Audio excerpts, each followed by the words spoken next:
Next entry जो हमारे पास available है वो है selling goods in cash for a value of 13,000 rupees. 13,000 की हमने गुड्स बेची है लेकिन कैश बेची है। ये डेट सेम है 5/4/2010 और जो वैल्यू है गुड्स की वो 13,000 रुपए है। लेकिन इसमें खास बात यह है कि अब की बार जो गुड्स सोल्ड आउट की हैं वो कैश हैं। इसके एंट्री के लिए फिर से हमें सेल वाउचर का इस्तेमाल करना पड़ेगा। अब यदि यहाँ देखें तो अकाउंटिंग वाउचर्स क्रिएशन में मैंने फिर से सेल्स वाउचर सेलेक्ट किया हुआ है। आप F8 से सिलेक्ट कर सकते हैं या सेल्स बटन दबा के भी से सिलेक्ट कर सकते हैं। 5 तारीख पहले से है इसलिए मुझे डेट चेंज करने की आवश्यकता नहीं है। जैसे ही एंटर करता हूं मेरे पास रेफरेंस पूछा जाएगा। रेफरेंस डालने के पश्चात जैसे ही मैं एंटर करता हूं फिर से मेरे पास यहाँ उस अकाउंट की जानकारी मांगी जाएगी जो अकाउंट में डेबिट करना चाहता हूं। तो क्योंकि यहाँ मेरे पास कैश अकाउंट डेबिट होगा तो मैं जैसे ही C प्रेस करता हूँ यहाँ मेरे पास list of ledger account available हो जाएंगे। उसमें से मैं कैश चुन लेता हूँ। जो गुड्स सोल्ड आउट की गई है उनकी वैल्यू 13,000 रुपए है तो मैं डेबिट कर देता हूं 13,000 रुपए। जैसे एंटर प्रेस करता हूं देखिए 2 वाला ऑप्शन सेलेक्ट हो जाएगा जिसमें मुझे क्रेडिट अकाउंट की जानकारी देनी है जो कि मेरे पास लिस्ट ऑफ लेजर अकाउंट के अंतर्गत सेल्स है। जैसे सेल्स सेलेक्ट करता हूं मेरे पास देखिए यहाँ क्रेडिट में खुद ही 13,000 रुपए अवेलेबल हो जाता है। उसी के अकॉर्डिंग ही हमारे पास कैश और सेल्स का जो बैलेंस है वो भी अपडेट हो जाता है साथ के साथ। जैसे मैं एंटर प्रेस करता हूँ नरेशन वाले बॉक्स पे पहुंच जाता हूँ मैं। नरेशन लिखने के पश्चात आप एंटर कीजिए। जैसे आप एंटर करते हैं एक्सेप्टेंस का जो मैसेज आपके पास अवेलेबल हो जाता है। मैं ये जैसे यस करता हूं मेरे पास सेल्स का जो वाउचर है वो एंटर हो जाता है। नेक्स्ट ट्रांजैक्शन जो हमारे पास अवेलेबल है वो 6/4/2010 की है। इसमें हमने 4500 रुपए CNC एंड कंपनी को पे किए हैं। ये CNC कंपनी हमारे क्रेडिटर्स हैं जिनसे हमने 5,000 रुपए का माल खरीदा था। इनको हमने 4500 रुपए पे किए हैं। क्योंकि हमने पे किए हैं इसलिए इसकी एंट्री हमारे पास पेमेंट वाउचर के अंतर्गत आनी चाहिए।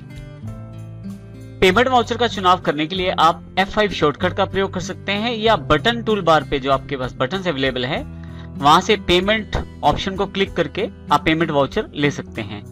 देखिए अकाउंटिंग वाउचर क्रिएशन स्क्रीन पर पेमेंट वाउचर अवेलेबल हो गया है। यहाँ आप सबसे पहले देखें तो डेट ऑलरेडी 5/4/2010 है। आप चेंज करना चाहे तो यहाँ से चेंज कर सकते हैं।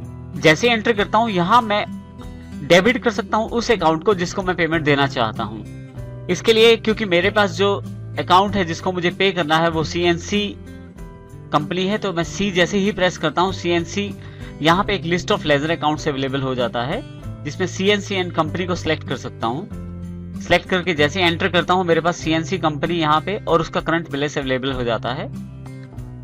मुझे यहाँ 4500 रुपए डेबिट करने हैं तो 4500 मैं अमाउंट भर देता हूं। जैसे ही मैं एंटर करता हूं यहाँ पे अब यहाँ सबसे इंपॉर्टेंट सेक्शन है पेमेंट का। यदि आपको याद हो तो हमने न्यू रेफरेंस के अंतर्गत परचेज बिल में एक रेफरेंस दिया था न्यू रेफरेंस के अंतर्गत। यदि यहाँ पे आप उस बिल के अगेंस्ट रेफरेंस सेटल कर सकते हैं यानी कि उस बिल के अगेंस्ट आप ये 4500 रुपए सेटल कर सकते हैं। इसके लिए आप अगेंस्ट रेफरेंस ऑप्शन सेलेक्ट कीजिए। देखिए आपके पास यहाँ पेंडिंग बिल्स के ऑप्शन आ जाएंगे। यदि आप यहाँ ध्यान दें तो परचेज PUR/1/10 2/4/2010 का 5,000 रुपए का जो बिल है ये हमारा एक रेफरेंस है। जब हमने न्यू रेफरेंस लिया था तो ये नंबर हमने दिया था। अगेंस्ट रेफरेंस यानी कि ये जो 45 रुपए हैं इस 5,000 के अगेंस्ट में सेटल करना चाहता हूं इसलिए मैं अगेंस्ट रेफरेंस का प्रयोग करता हूं।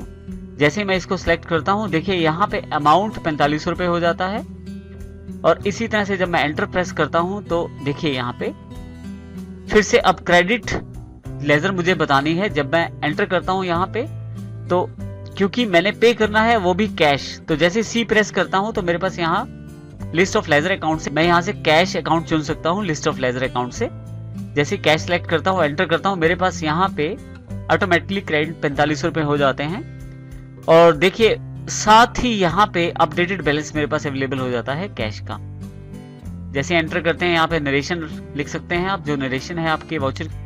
तो देखिए यहाँ पे नरेशन मैंने जो लिखी है मैंने 45 रुपए पे किए हैं CNC कंपनी को जो कि रेफरेंस PUR बिल के अंतर्गत थी। जो बिल था हमारा 5,000 रुपए का था।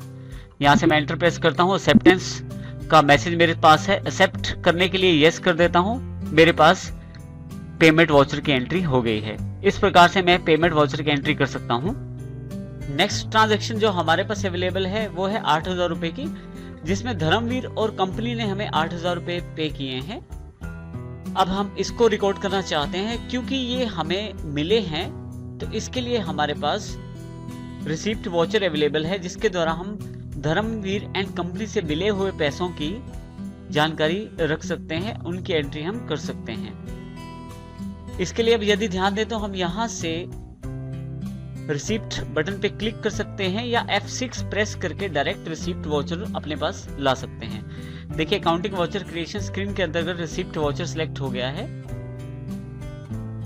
यहाँ पे सबसे पहले हम डेट चेंज करेंगे।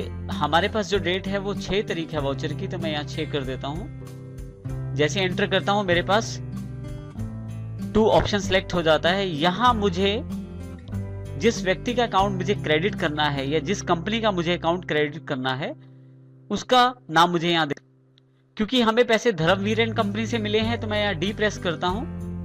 देखिए धर्मवीर एंड कंपनी यहाँ पे सिलेक्टेड है, ये हमारे डेटर्स हैं। मैं इनको सिलेक्ट कर लेता हूँ और एंटर प्रेस कर देता हूँ। करंट बैलेंस 22,000 रुपए है धर्मवीर एंड कंपनी का।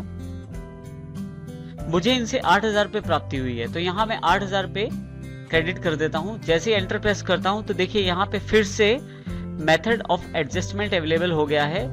यदि आप किसी बिल के अगेंस्ट अपनी इस पेमेंट को एडजस्ट करना चाहते हैं तो अगेंस्ट रेफरेंस सेलेक्ट करें। देखिए हमारे पास एक बिल पेंडिंग है 5 अप्रैल 2010 का, जिसकी 10,000 अमाउंट डेबिट है, यानी कि 10,000 रुपए हमने उनसे लेने हैं। उस बिल के रेफरेंस में इन्होंने हमें 8,000 रुपए पे किए हैं। जैसे मैं एंटर करता हूं देखिए यहाँ पे अमाउंट 8,000 रुपए सिलेक्ट हो जाती है। जैसे मैं यहाँ से एंटर करता हूँ 8,000 रुपए क्रेडिट हमारे अकाउंट में आ गए। जैसे एंटर किया मैंने यहाँ पे देखिए अब यहाँ पे बाय का ऑप्शन सिलेक्ट हो गया है, अर्थात अब मुझे अकाउंट डेबिट करना है।